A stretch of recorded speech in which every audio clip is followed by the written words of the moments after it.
Now, having reached the very highest levels of the Premier League and indeed international football, Patrice Evra now has a very different story to tell. The former Manchester United and France captain has revealed in a new book that he was sexually abused as a teenager. Patrice joining us now. Hello to you. Thanks for joining us on the programme this morning. Talk to us about your new book. My new book is all about my life. It's a philosophy of life, showing to the young generation, sometimes they just see like the end of the process. So it's a long journey. Many things happen to myself, really important things, like we said, the racial abuse, fighting against the racism and, growing in the street. So many things was a disadvantage, but I never give up. Resilience was my word. So that's a book where I want the young generation to don't find any excuse, and if they want to succeed in life. And you were physically abused as well?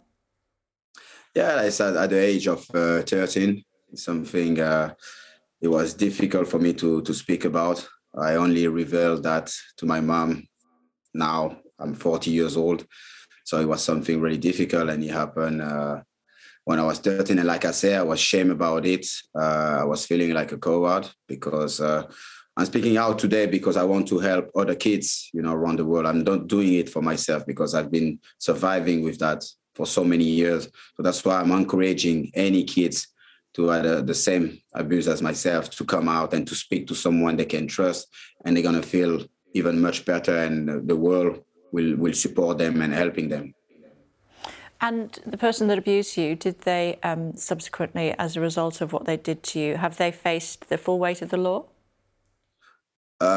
Yes. I think when I was 24 years old, the police called me. I was still playing for Monaco, and they asked me actually if that person abused me because they had some complaint about other child, and I lie. I say no because scaring, because I was famous and still shame of myself.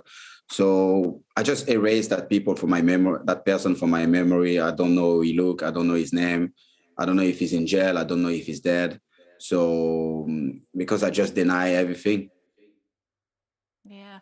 Patrice, it's really important, isn't it, for somebody like you to talk about when something like that happens, because it gives other youngsters, you were only 13 at the time, the strength potentially to come forward and tell an adult. No, but exactly. I think it's not, being weak if you don't talk about it. It's just, it's a trauma. And sometimes mentally you're not ready to talk about it. But that's why I want to go out, and I receive a lot of message. People were saying, this has happened to me, Patrice, thank you for coming out, because they need to have you need to be brave, but it's more about trusting someone won't judge you about what you're going to say. So that's why I'm really encourage them. And it already worked because so many people already say they're going to talk, they're going to say things, because we need to stop that.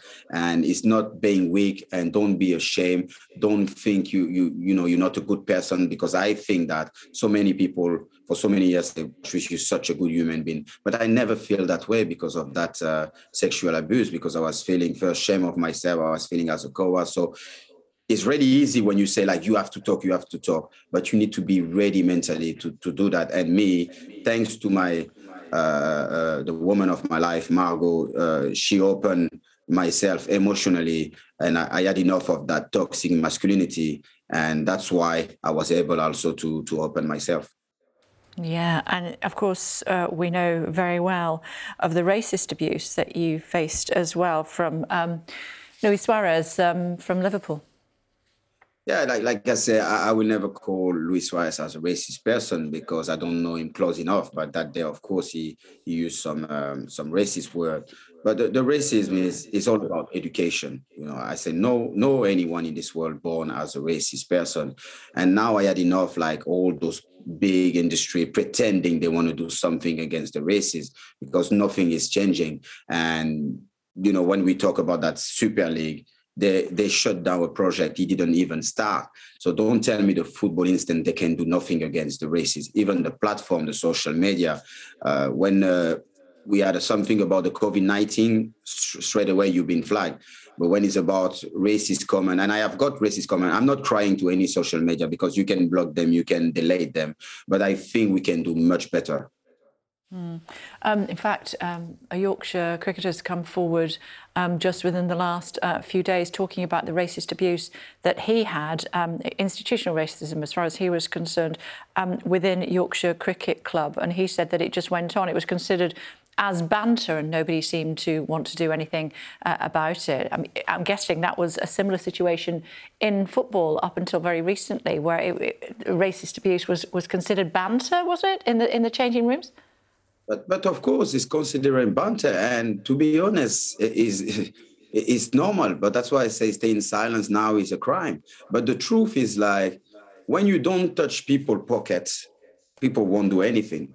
That's why I'm talking about the Premier League, like, because people feel like the FIFA, the UEFA, is going to touch their pocket. But what about the races? Because it's just like, yeah, can people losing life? It's funny, but it's not funny. When I was 70 years old, I play in Italy, people were throwing banana on my face.